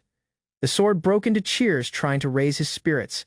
Though he was visibly shocked, he chuckled softly, denying any mockery. Their bond deepened as they strode toward the last trial. He expressed gratitude to the puppet sword earnestly, recognizing her loyalty throughout their perilous dungeon journey. The sword responded uneasily, touched by his gratitude. He acknowledged he couldn't have endured alone. With steady hands, he shoved open the great door, revealing the chamber beyond. He stepped into the vast last hall, eyes fixed on the gloom ahead. The sword barked to delay the thanks, urging focus as peril still awaited inside. He tightened his grip, declaring the true challenge begins now. Eyes locked forward without hesitation. A colossal shadow shifted and massive insects stirred as the room trembled under its awakening. The SSS-rank colossal centipede rose, its innumerable limbs twitching, Radiating overwhelming dungeon boss pressure, he faced forward, determined. This would be the last battle of the dungeon, no more retreat. He confronted the huge centipede, the last dungeon guardian, in the polished ceremonial hall alone. He triggered appraisal to analyze weaknesses, focusing his energy while gripping his cursed black-edged blade tight. The monster's SSS rank venom could melt steel, confirming it as his most perilous foe yet. He narrowed his eyes at its spiraling fangs, bracing himself for an unpredictable lethal confrontation ahead. With a violent splash, toxic liquid surged. He tumbled sideways, dodging the incoming corrosive wave hardly. He triggered the pulsating greatsword, knowing one touch of poison would immediately end everything. With precise footwork and sword-assisted movement, he avoided every venom stream the monster brutally expelled. He tumbled beneath the beast's legs, then retaliated with a keen, fluid upward slash. Even after landing clean hits, the creature stayed relentless. Its carapace resisted every devastating blow he delivered. Determined, he launched a full-force strike while dodging the centipede's spinning counterattack, refusing to retreat again. Fatigued and cornered, he crashed hard against the wall as the beast advanced again persistently. With no time to hesitate, he jumped upward, aiming a downward strike toward its armored skull. Though he hit true, the impact failed to finish it. Both warrior and sword suffered recoil damage. He staggered back, recovering his stance, while the sentient sword questioned their next move with urgency. Together they initiated their last resort puppet-style sword technique, combining minds and motion into one unified attack. He unleashed the ultimate spinning strike, great wheels channeling every remaining ounce of power and will. Praying for success, he concentrated entirely, willing the slash to break through the monster's defense. Descending with force, his blade cracked the armored head, stunning the monster with one critical blow. Staring wide-eyed, he hesitated, doubting the impact, disbelief settling as silence fell across the battlefield. The colossal beast fell before him, lifeless. He stayed kneeling, breathless, beside his loyal sword. The centipede awakened, larger, mightier. Its armor gleamed as the warrior recognized his last triumph meant nothing. With urgency, they repositioned, seeking any weakness, maneuvering while dodging the beast's relentless stomping legs. Frustration grew with each failed attempt. He circled the monster, hunting for a precise strike point. Failed leg strikes showed dense plating. Only then did he notice its shining, unguarded eyes. Eyes locked, he charged upward, weapon lifted, committing everything into one decisive overhead attack attempt. Mid-air, he was hit down by a limb. Agony surged as momentum entirely fell. Thrown across the floor, he coughed hard and knelt. Fearing this attempt was also desperate, he pondered retreat. But the charging monster shut distance swift, no room left for hesitation. Now, smirking steadily, he remembered the dungeon's rule: death resets time, giving him infinite chances to adapt. Cornered, he braced the sword upward, preparing to block the incoming death blow with sheer will. His grip loosened as he hesitated, burdened by doubt. He almost surrendered mid-battle without resisting further. The puppet sword's voice reached him, reminding him of their bond and unfulfilled shared dream. It cried out, demanding the promise be kept to become human once the battle finished. He paused, overwhelmed, then acknowledged the promise, reigniting his determination to fight again beside it. He recognized the current puppet sword, forged through battles, couldn't be replaced if timelines rewound. He recognized the promise could only be kept in this timeline. There would be no repeat. Reassured by his renewed determination, the puppet sword responded tearfully. He grinned back in gratitude. Reunited in purpose, he stood tall, facing the creature, this time with true conviction and clarity. They looked forward with precision, striking armor and joints methodically, hoping to uncover a fatal frail point. Abruptly, a subtle shift in the beast's chest drew his attention. Something vital lay concealed there. He grinned, confident in discovery, eventually pinpointing the colossal centipede's concealed frail point near its chest. Despite the risk, both accepted the peril, vowing to strike together even if it slew them. He turned, offering heartfelt thanks to his sword, the only partner who never abandoned him once. Using taunt magic, he lured the centipede's full attention, exposing its core through rash provocation. The beast unsealed its maw wide, revealing the shining target deep within its gaping throat. He triggered puppet-style sword technique. Again, energy surged as he readied the last decisive killing blow. With unwavering eyes, he yelled the technique's name, Swift Dragon Thrust, and launched straight toward the target. Accelerating with full power, he rushed head on, blade aimed exactly at the beast's exposed frail point. Screaming through the air, he went into its mouth, descending rapidly down the monster's shadowy throat. The puppet sword sliced through flesh and bone. He carved a tunnel straight toward the vital core, Deep within the beast's body, he readied the last strike, confident this blow would end everything. With a single upward slash, he tore through its armored spine, erupting from its back triumphantly. The centipede convulsed brutally, black blood spilling before collapsing. Its vital core ruined beyond repair. Panting, he stood among the wreckage, stained with sweat and gore, hardly able to breathe. A message emerged confirming triumph: monster vanquished. Skill points earned. The dungeon had eventually been conquered. Overwhelmed, he questioned the triumph, each breath a reminder of how long he had struggled. With tearful pride, he announced triumph over Katarov dungeon, born from infinite struggle and unbroken determination. Falsely accused of murder, he was thrown into a lethal dungeon filled with merciless monsters. After infinite fights and near-death struggles, he eventually conquered the feared Katarov dungeon entirely alone. As a reward for defeating the great centipede, the luminous blazing sword emerged before him. He picked up the blazing weapon, recognizing power and recognition could eventually be within reach. While admiring the new sword, his old living weapon glared jealousy and peril, silently reawakening. He examined the blazing sword's power, intrigued by its power compared to the living weapon. Knowing the puppet sword's risk, he expressed gratitude to it earnestly and chose the safer alternative weapon. He neared the shining teleportation circle, deciding to carry both weapons just in case. Convinced the magic circle would work, he stood ready, determined to eventually leave the dungeon. With silent determination, he faced the light behind him. Puppet sword's stare grew unsettlingly intense. He stood inside the circle, recalling every brutal moment spent surviving the Katarov dungeon's trials. Eventually at peace, he stated farewell to the dungeon, its agony and the past behind. As his body faded into light, recollections of bloodshed and struggle still weighed on him. He appeared in a silent town, sunlit, tranquil, untouched by the horrors he'd endured underground. Staring at the sky, he embraced freedom, unsure what awaited beyond the dungeon's long shadow. As sunlight warmed his face, a smile formed, hope gradually replacing years of hardship.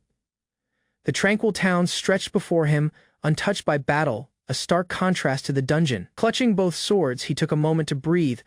Overwhelmed by the open sky above, he descended the terrace silently, unsure how to begin life again beyond survival and war. Onlookers gasped in disbelief. He, the lone returnee, had accomplished what many thought was impossible. Puppet Sword talked first. He silently stepped down, overwhelmed by seeing the sky yet again. Despite the past, he acknowledged the sky even here stayed beautiful beyond what he recalled before. Passing through the gates, he faced the village, unsure if he could let go entirely. Whispers trailed him. The crowd doubted his power, unable to believe he endured the dungeon, haunted by past decisions. He questioned his nature. Was he really capable of taking another's life? The puppet sword questioned his intentions. He dropped his gaze, no longer unsure. His purpose came back. With a chilling grin, he confirmed revenge still burned. Buried agony hadn't faded, only grown deeper. Excited by bloodlust, Puppet Sword revived, evolving into brutal predator as their bond deepened once more. The crowd trembled at the transformation, unaware of what the brutal predator was really capable of. With command given, Puppet Sword unleashed its monstrous form, rushing forward to confront whatever lay ahead. With a twisted grin, he ordered Puppet Sword to consume every villager without mercy or exception. Screams filled the streets as Puppet Sword gleefully assaulted, devouring panicked villagers without resistance. As chaos spread, the boy raced toward the fleeing group, blocking their only escape path. His blazing sword hit swift. Two were cut down before they could take another step forward. He stood over them, grinning coldly, savoring their agony. "Long time no see," he sneered. He smiled coldly and demanded answers. His only concern now was the location of Darga. Mocking and defiant, the man refused to speak, unaware of the price his silence carried. Kiska hit without hesitation, his flaming blade seared flesh, drawing agonized screams from the injured target. He offered no mercy, just a promise of infinite agony unless they talked Darga's location soon. Leaving Puppet Sword to feast freely, Kiska departed, unconcerned with what destruction trailed in his wake. Darga and his men arrived too late. Kiska stood steadily, already aware of their approach. As tension rose, Kiska smirked darkly, standing face to face with the one he came to confront. Darga recoiled in disbelief, recognizing too late that Kiska had came back with a purpose: vengeance. Accused of causing the monster attacks, Kiska smirked, confirming the village's suffering was no accident. Darga's anger turned to confusion, unaware that Kiska had already positioned himself for a lethal strike. Darga charged first, but Kiska reversed the attack, his flaming blade buried deep into Darga's abdomen. Kiska shoved further. Ignoring the blood, he let the fire tear through Darga's flesh ruthlessly. Darga fell, screaming in pain, overwhelmed by agony, his power and control crumbling under the burn. Kiska stood over him, composed and dominant, declaring he could end his life any time he pleased. Darga rallied his men, but Kiska, mightier than ever, stood firm, no longer powerless against them. Kiska mocked the group, daring them to attack his confidence sharpened by brutal dungeon survival. The moment blades clashed, he retaliated with precision, his flaming sword cutting through them effortlessly. Kiska disabled each attacker with swift strikes, moving with lethal grace learned from infinite battle, composed and lethal. He reminded them he'd endured what none of them could even imagine. Darga observed silently, horrified, recognizing just how far beyond human Kiska had become. Darga trembled, sitting helplessly on the stones as the silver-haired boy neared. The boy questioned if Darga knew what occupied his thoughts inside the dungeon. With a chilling stare, the boy showed his constant obsession: bludgeoning, burning, beheading. He imagined innumerable ways to kill Darga, feeding his fury. Darga fell in fear, begging for forgiveness. Tears streamed as he groveled, eventually understanding the torment he had inspired in the boy's heart. But the boy grinned, deceptively composed. He told Darga not to worry, he wouldn't be slew as easily as the others. Holding his blade to Darga's neck, the boy vowed the most horrible death imaginable. Revenge had arrived, and it wouldn't be merciful.